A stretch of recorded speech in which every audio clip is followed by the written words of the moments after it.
It all started on a busy Monday morning at one of the country's largest airports. People were moving fast, flights were boarding, and the usual chaos buzzed through the terminals. Among the crowd was Marcus Taylor, a sharp, well-dressed businessman with a calm confidence. As the CEO of a growing tech company, Marcus was used to flying first class, meetings, conferences, investors. But this morning, something felt off the moment he approached the gate. He handed over his boarding pass with a polite nod, but the gate agent barely glanced at it before her expression shifted. "Sir, this line is for first class only," she said with a tight smile. Marcus replied, "Yes," unaware. But her tone sharpened, and what started as a simple check-in quickly turned into a tense back and forth. Passengers nearby began to glance over. The agent questioned if his ticket was even real. She suggested he must be confused. And just like that, Marcus, despite his suit, his ticket, and his calm demeanor, was denied boarding. Most people might have walked away frustrated, but Marcus wasn't just anyone. He stepped aside, took a deep breath, and made one call. Not loud, not angry, just precise. 30 minutes later, the entire airline was in scramble mode. Phone lines lit up. Senior executives were called in. Flights were delayed. And that same gate agent, she was now staring wide-eyed as security and staff whispered around her. What did Marcus say on that call? Who did he contact? And how did one quiet moment turn into a corporate shakeup that brought the airline to its knees? Stay tuned, because this story is only just beginning. Marcus stood by the tall windows, watching planes taxi across the runway, his phone still in hand. He didn't pace, didn't raise his voice, just waited. Anyone looking at him wouldn't guess the kind of weight he carried in that moment. What most people didn't know was that Marcus wasn't just any CEO. His tech company had recently signed a major deal with a global logistics network, one that this very airline depended on for real-time cargo tracking across multiple countries. Back at the gate, the staff whispered nervously, glancing over at him every few seconds. The gate agent who turned him away was now fidgeting, typing into her computer again and again, as if hoping to erase what had just happened. But it was too late. Somewhere miles away, a top-level executive had just received an urgent call from someone who usually didn't bother picking up the phone himself. And the message was simple: "Fix this, now." Passengers nearby started noticing something was off. The boarding process had paused. A few first-class travelers were told to wait. No one was explaining why. Tension was in the air, but no one really understood what was happening, except Marcus. He hadn't come looking for revenge or to make a scene. He came prepared, as always, to stand on principle. You see, this wasn't the first time someone had looked at him and decided he didn't belong. It had happened in boardrooms, at investor meetings, even in hotel lobbies. But today was different. Today, the wrong person had made the wrong call, and now, every second that passed was tightening the pressure on the people behind that gate. Still, Marcus said nothing. He simply waited, because when power moves, it doesn't have to speak loudly. And what came next would silence the entire terminal. Inside the airline's operations office, phones were ringing off the hook. A senior manager, Lisa Carter, scanned her screen, eyes widening as she read the alert flashing in red. Urgent, priority client contact, Marcus Taylor, CEO, Vertex Tech. She recognized the name immediately. Vertex Tech had just closed a multi-million-dollar integration contract with the airline's cargo division. Their entire logistics upgrade was riding on Marcus's team. Lisa grabbed her headset, already dialing, heart pounding. Back at the gate, the tension only grew. Some passengers were annoyed, checking their watches, wondering why the line had stopped. Others pulled out phones, subtly recording, sensing something bigger was happening. The gate agent, now pale and visibly shaken, was pulled aside by another staff member. Their voices were hushed, but the stress on her face told the story. She kept glancing at Marcus, now seated calmly with his briefcase beside him, still not saying a word. Meanwhile, in a different part of the terminal, a flight attendant named Brian, who had overheard the original exchange, quietly told a colleague, "That guy, I seen him on magazine covers. Forbes, I think." His voice held a mix of surprise and regret. They didn't recognize him. Big mistake. The colleague just nodded, eyes narrowing as she looked over toward the gate. What no one saw was how far the call Marcus made had rippled, not just to airline execs, but to partners, tech vendors, and investors watching from afar. This wasn't just about a missed flight anymore. It was about reputation, contracts, and accountability. Marcus knew exactly what he was doing. He'd seen it all before, smiles that turned into suspicion, respect that faded once assumptions took over. But this time, the assumptions would come at a cost, because now everyone was watching, and the clock was ticking. An announcement crackled over the loudspeaker, but it wasn't about the flight. It was vague, something about a temporary boarding delay due to technical issues. But the passengers weren't buying it anymore. People were restless, shifting in their seats, whispering to each other, trying to piece together what was really going on. The tension at gate 32 was now thick enough to cut through.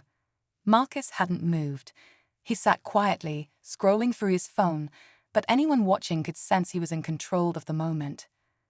Upstairs, Lisa Carter was walking fast down the terminal hallway, phone pressed to her ear, flanked by a junior assistant trying to keep up. "Yes, I understand. He's still at the gate," she asked, her voice tight. "No, do not engage until I arrive. Do not escalate this." She ended the call and picked up her pace. She wasn't just a manager. She was one of the decision-makers who had personally overseen the Vertex Tech contract. If this incident made it public, not only was the partnership at risk, but heads would roll, possibly hers.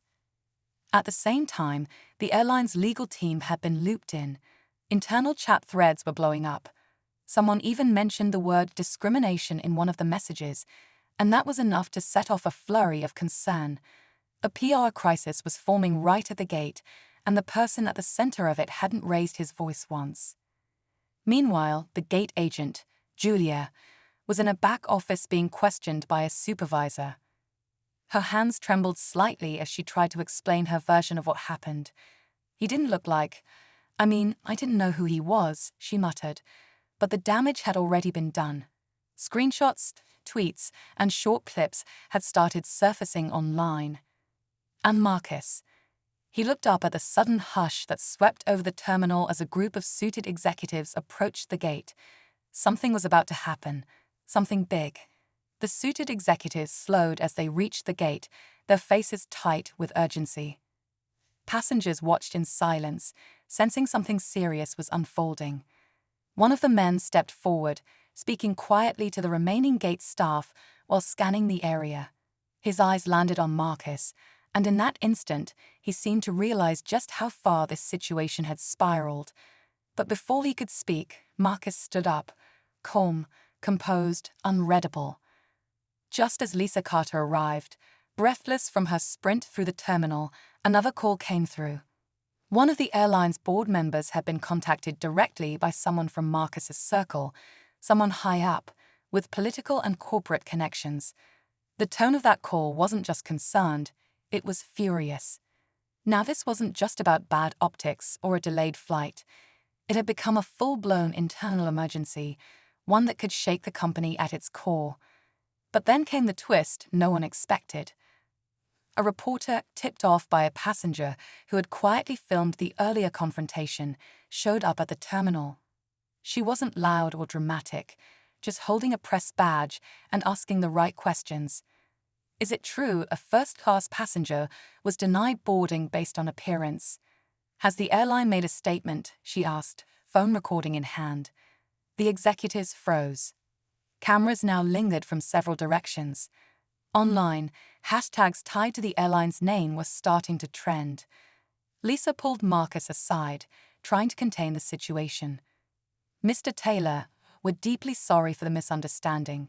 Please allow us to correct this." But Marcus didn't respond right away. His silence was louder than any response. What she didn't know was that Marcus had just received another message, an email from his legal team, marked urgent. Attached was a contract clause, a breach clause. And suddenly, this wasn't just about a seat on a plane. It was about power, reputation, and a decision that could cost the airline millions. Marcus looked down at his phone one last time before slipping it into his pocket. Then, with quiet authority, he turned to Lisa and the gathered executives. "I gave your company a chance," he said calmly, his voice steady. "But this isn't just about me. It's about how your people treat others when no one's watching." He reached into his briefcase and handed over a single sheet of paper, clean, crisp, and final. It was a notice. Vertex Tech was pulling out of the logistics deal, effective immediately, citing breach of contract and damage to professional trust. The color drained from Lisa's face as she read the letter. One of the other execs grabbed his phone and hurriedly walked away, already dialing. Around them, the terminal had gone silent. Word was spreading fast, both in the airport and online. Headlines were already being drafted. Black CEO denied first-class boarding sparks corporate meltdown. Security arrived, not for Marcus, but to manage the growing crowd. Reporters, curious passengers, and staff had all clustered around, sensing something historic had just happened. But then came the final twist. As Marcus began to walk away, a soft voice called from behind. It was Julia, the gate agent. Her eyes were red, voice trembling. I didn't recognize you. I didn't mean to offend you." Marcus paused, looked back, and for a moment, the tension hung in the air again. He didn't scold her, didn't humiliate her. Instead, he simply replied, "You shouldn't have to recognize someone to treat them with respect." Then he turned, not toward the gate, but toward a private jet terminal, where a black car had just pulled up. He'd already made other arrangements. The flight he was denied would never leave the ground that day. But the message, it had already taken off. As the car door shut behind Marcus and the vehicle pulled away from the terminal, the airport slowly returned to motion. But nothing felt quite the same. The delay flight was eventually cancelled, and passengers were rebooked without explanation. Internally, the airline launched an urgent review of its staff training and customer service policies. The gate agent Julia was temporarily suspended pending investigation, but not out of punishment, rather to reflect and be retrained. Her mistake had turned into a lesson the company could no longer ignore. Lisa Carter spent the following days in back-to-back meetings with legal teams, public relations, and high-level stakeholders trying to contain the fallout. The Vertex Tech deal, once a headline-grabbing partnership, was now cited as a cautionary tale in business publications and tech blogs. The story had gone viral across platforms. Asterisk CEO denied first-class boarding asterisk corporate deal cancelled over discrimination asterisk airline faces major backlash asterisk. The keywords were trending, and the reputation hit was massive. But Marcus didn't stick around for the media storm. He flew privately to his next destination and stayed focused on building, mentoring, and investing in companies that shared his values. What mattered more to him wasn't the moment at the gate, but what it revealed, that no matter how successful you are, some still judge you by surface alone. And that silence, when paired with purpose, can be the loudest message of all. The story ended not with anger, but with clarity. One call, one decision, and one calm refusal to accept being treated as less changed the course of a multi-million-dollar partnership. And for everyone watching, online, in the terminal, and behind closed doors, it was a powerful reminder that respect should never come with conditions.